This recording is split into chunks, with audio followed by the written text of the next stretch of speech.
Welcome to another edition of the Scruffy Ginger Podcast. I am your host and your Scruffy Ginger, Matt Graves. There is so much to talk about this week. The obvious 43-13. I'll say it one more time because I don't think you guys heard me very well. 43-13. The Titans marched into Cleveland, did their job, shut that fucking dog pound up, and went to work and annihilated the Browns. Now, let's talk about everything leading up to that before we could dive into the play-by-play of it all. First, this episode is not brought to you by Kugel's Harvest Patch Shandy. This is who we're joined by tonight, and this is my first ever sip of this beer, and let's get the first reactions. Here we go. Sip, sip.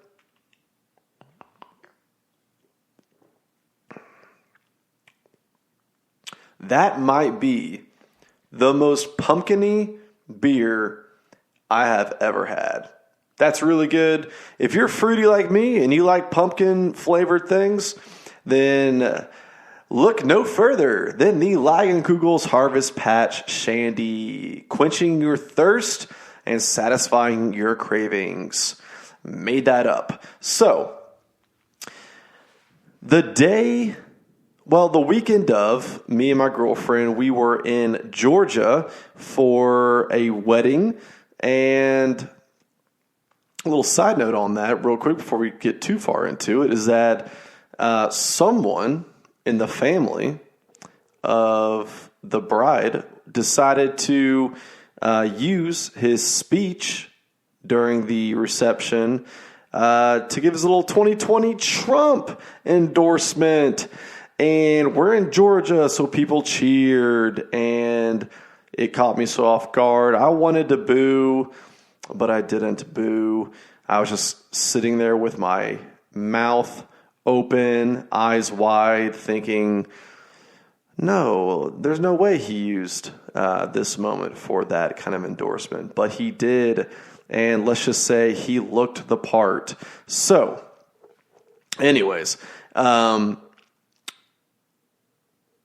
I knew that going into this weekend that we were going to have to wake up super early to make it back in time for the game. It was about a 3.5, 4 hour drive. So not too early, but I don't want to rush it. I want to be able to sit down, get settled in, and enjoy the pregame and all that. So I elect to drive, even though it was not my car, knowing that would take all of the stress out of the situation for me.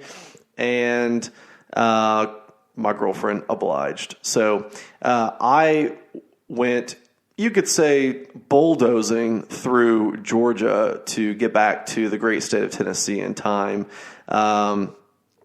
You're probably thinking, I thought this interview was going to be with your buddy Ryan.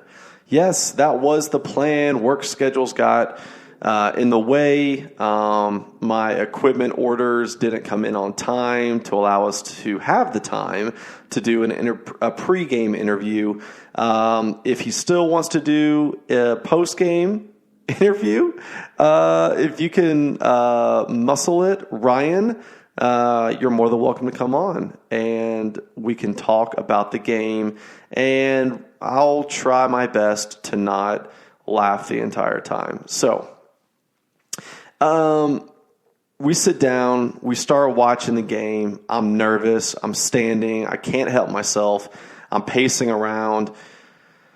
And the kickoff begins, and all of a sudden, the Browns start moving the ball down the field. And, I kind of expected it. This is a team that had so much hype around them the entire season, off season. Everybody at work, everybody around me, all the analysts were saying that the Titans had no chance at all. It is going to be a L for the Titans and a massive win for the Browns at home. They have OBJ. They have all these pieces in place now. They're ready to make a deep playoff run. It's time for Baker Mayfield to take the crown of the NFL and lead his team into the promised land. The only problem with that is that the Titans came to town and stole that crown from them, stole the entire show. Anyways, they march down the field, they score. I'm like, okay, you kind of expected that given the hype. I was like, I didn't expect us to shut them out. I didn't really expect them to drive down on the very first series and score. But you know what? We were given a gift from the Browns gods, and the dude shanked an extra point. So it was officially 6-0, and all we had to do was kick a field goal to automatically be in it. And that's exactly what we did. We had a new kicker. For those who don't know, just give me a second. Sip, sip. Santos is our new kicker until Ryan Suckup gets healthy enough to come back and join the team. He's on IR currently. So we signed Santos, who has, I believe it was like 87% field goal. He made field goals like over or within 30 yards, like 87% of the time. I think it was like 83% over 50 yards. So, you know, you're feeling good, but at the same time, it's a brand new kicker. You don't really know the team very well. We signed him like the week of. So, anyways, he goes out there, nails it. I think he has 2 field goals, and he made all the extra points the entire game. So, burp. Kudos to him. So, anyways, we could do a whole breakdown of the play-by-play. I mean, we'll certainly talk about particular plays, but I don't want to be like, hey, everything that happened in the first quarter, everything happened in the second quarter. Like, we're just going to talk about different things that happened in no particular order as they come to my mind and stand out. So, I think it happened in the first quarter. It happened really early on. The Browns, obviously this happened throughout the entire game because they're fucking ridiculous. They're just morons. The most undisciplined team I've seen in years. With 18 penalties worth like $170 or something in penalty yards. It's pathetic. It's pathetic. If you're a Browns fan, you're pissed off, and you can blame the refs all you want, but everything is clearly right in front of you. It's not just the offsides and the false starts and the clear holdings, and the clear face masks. It's fucking Myles Garrett. Delaney Walker is just, got you, right in between the pads. Giving you a clean block, and the play gets the whistle's blown, and people are chirping. I'm sure some things were said, but dude couldn't control his anger at all. Reared back and punched, with his palm, but still punched Delaney Walker in the helmet after the fact, and got a personal foul call on that. And just a few plays later, it seemed like. Their starting left tackle gotten all that happened was it was just a little scrum, and I think he got knocked down on his butt and by one of our outside linebackers who is much stronger but much undersized, so just manhandled their left tackle, just brought him to the ground, and the left tackle again had no composure at all, classic Brown, and reared back with his leg and fully extended, kicked our outside linebacker in the helmet. I mean, what the fuck is going through your head when you make that kind of decision? It's not like you're in the middle of a pile, you can get away with it. Like, you are on the edge right in front of the ref. And, they initially called just a personal foul on unnecessary roughness, blah, blah, blah. And then before the next play can start, they're like, hold on, let's take a look at it a little further. And then obviously after the replays, there's clear intent in what he was trying to do, and he got ejected from the game. Rightfully so. little punk trying to injure my Titans players. Get him out of there. So, it seemed like we had the momentum, and they were killing themselves, shooting themselves in the foot just consistently with flags flying all over the field. Like, I think it was like 2 or 3 plays in a row, just taking themselves out of the game. And hold on, a little sip, a little pumpkin shandy right now.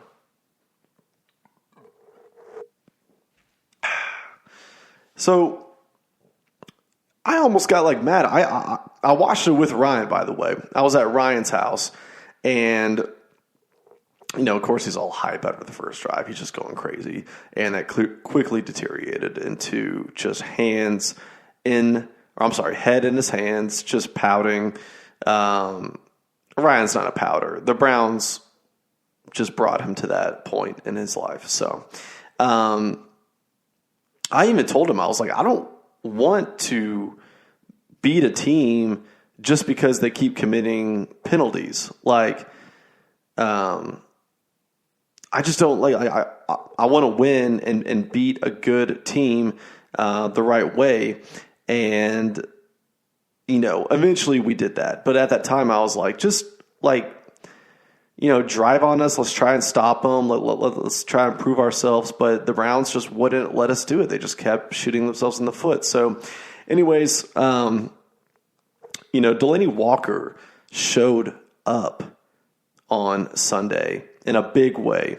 Touchdown coming up coming across late in the fourth, I believe, and actually had 2 touchdowns. My apologies, Delaney. 2 touchdowns at the end of the day. I don't remember the yardage, but he's on my fantasy team, and I'll talk about something else. I'll look it up real quick and see his exact stats. But Delaney, I drafted you knowing you were going to do a lot. You should be laughing at your projection for this upcoming week playing the Colts, and we will definitely talk about that. But we had you for 5 receptions, 55 yards, and 2 touchdowns. Solid return game for Delaney Walker. Another stud that we haven't seen before as far as a regular season game is A.J. Brown had, what was it? I forget the exact amount of receptions, but he had 100 yards. His first game, I mean, that's something that, and then it wasn't just those stats that stood out. It was beating his man, then stiff arming someone to the ground, and then in the same play, juking out one of the defenders and changing direction. I mean, this is going to be an exciting player for a long time for the Titans. So every fan should definitely get excited about A.J. Brown. Don't be upset that we didn't take DK Metcalf at this point. A.J. is the guy, and he's going to do a lot of great things for us. So speaking of great things, Mariota, what was it, like a 285 yard, I don't know. It was 285 yards, 3 touchdowns. Solid week for Mariota. The poise was there.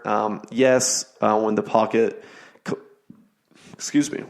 collapsed, there were definitely times when you think, people would say he fell to the ground a little early, but he's been told to protect himself. A great example of that is later in the game when the game was in the books.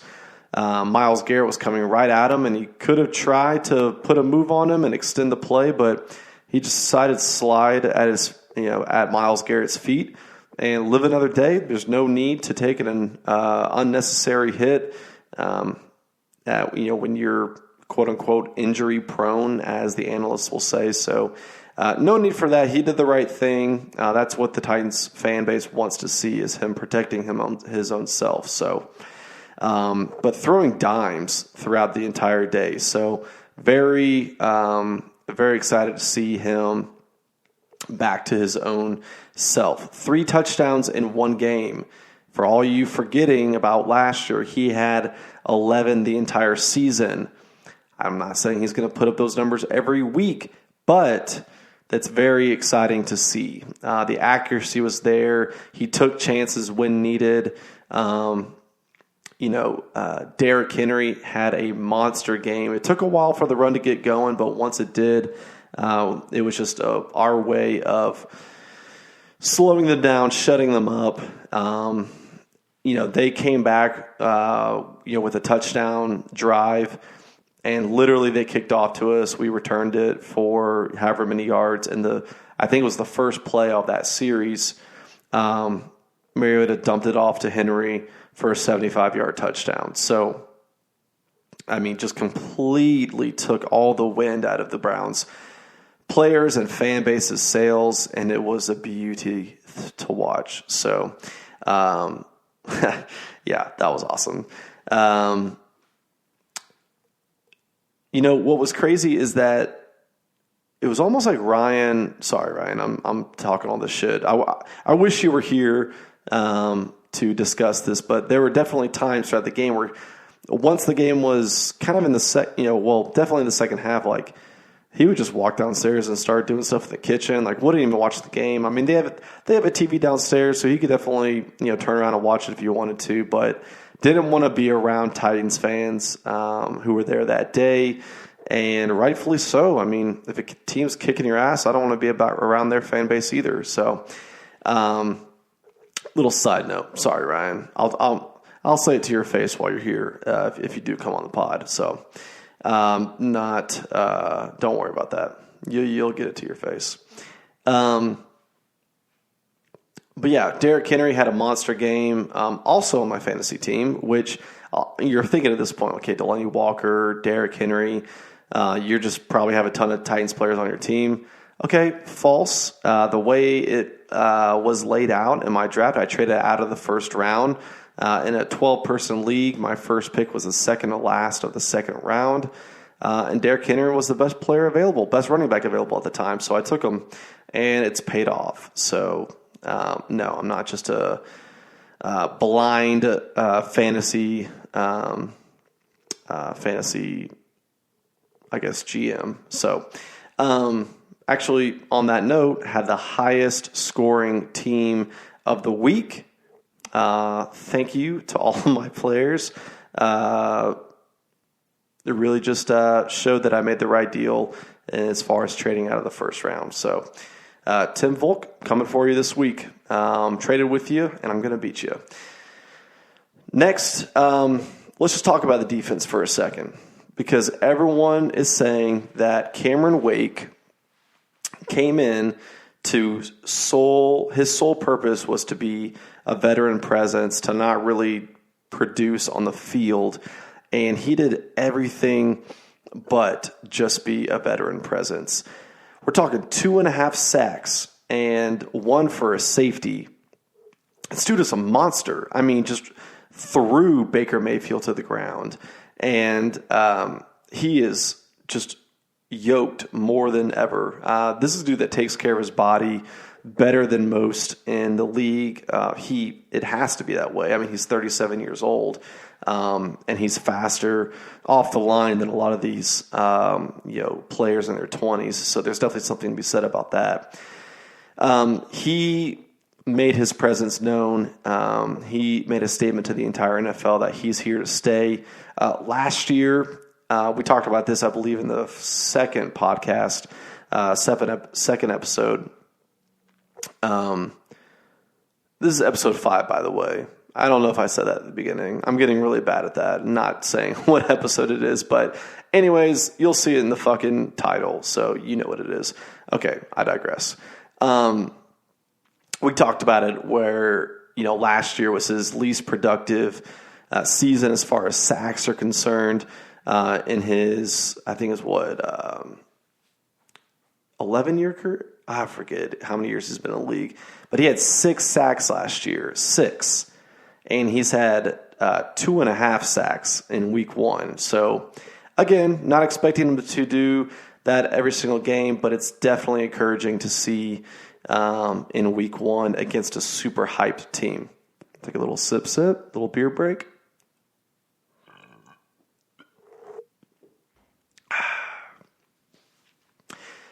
Another thing about the defense, our secondary, as of right now, I don't care what anyone says, is the best secondary in the entire fucking NFL. You have Malcolm Butler, interception, pick six. Same play. Don't want to confuse anybody. The interception turning into a pick six. Logan Ryan breaking Malcolm. It was just a poor throw, but he had to be positioned well to make the interception. So still kudos to him. Logan Ryan breaking a route, or breaking on the receiver's route to clinch the interception. And, of course, Kevin Byard coming out of nowhere, almost like having to go across his body to make that interception. That was a thing of beauty. So 3 interceptions from 3 different DBs, all of our starters, both corners, and our starting free safety. Excuse me. You love to see it. And that's something that should excite every Titans fan moving forward, is knowing that we have a solid defensive back team back there. So little squad of our own. And yeah, I don't know. I mean, I know where all the hype came from with the Browns. It was just kind of crazy to me how, you add OBJ, and he had a couple plays where he could have, broken away, and Landry had some good plays. But I don't know, like, after watching them, one, they need to get their discipline under control. That killed them. I mean, who knows what the score would have been if, they had committed only half of those, but the reality is they didn't, and they had 18 penalties. It's ridiculous. But yeah, so anyways, week 1 was a good week for the Titans, Titans players, Titans coaches, Titans fan base. We are super excited going back home to Nashville to take on the Indianapolis Colts, who lost, but took the Chargers to overtime. They're always, going to play us close. But hopefully we come out strong and put Jacoby Brissett on his ass constantly throughout the day. He definitely looked rattled at times, but there were also times where he stood in the pocket and made some good throws. T.Y. Hilton always seems to have big games against us. That's definitely going to have to be an area of focus for us. And Marlon Mack had a good week last week. So, I think that we'll be fine. I think that they're going to come out with an early score. But I think as the day goes on, that Derrick Henry, we're just going to wear him down. That's what we do. We'll get up by a score, maybe 1 or 2 scores, and we'll just pound the rock and wear them out. And in the fourth quarter, I promise you, no one wants to tackle Derrick Henry, and he'll make his presence known on Sunday. It is Tuesday right now. We are, by we, I mean me, looking to get an interview with my buddy Lucas. We're going to try and actually do a pregame interview probably on Friday, maybe Thursday or Friday.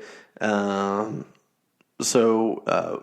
we'll actually make that happen, and we'll get his thoughts on their week 1 and what he's looking forward to as far as losing is concerned on Sunday. We'll get his opinion on that.